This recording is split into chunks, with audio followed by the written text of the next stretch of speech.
Mga minamahal kong kababayan, lagi po nating labanan ang mali at ang masama. Lagi po nating ipaglaban ang tama at ang mabuti.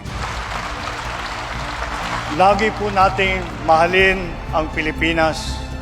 Lagi po nating mahalin ang Pilipino. Mabuhay po kayo at mabuhay ang bagong Pilipino. Maraming salamat.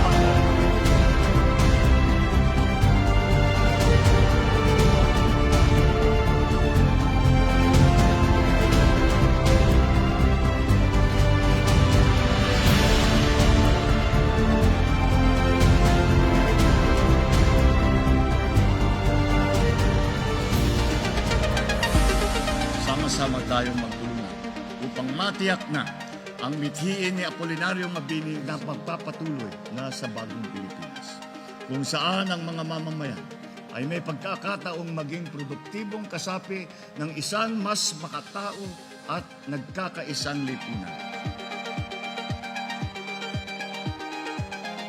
Keep it up, keep inspiring the other inventors, and I hope to see many more of these wonderful Filipino inventions.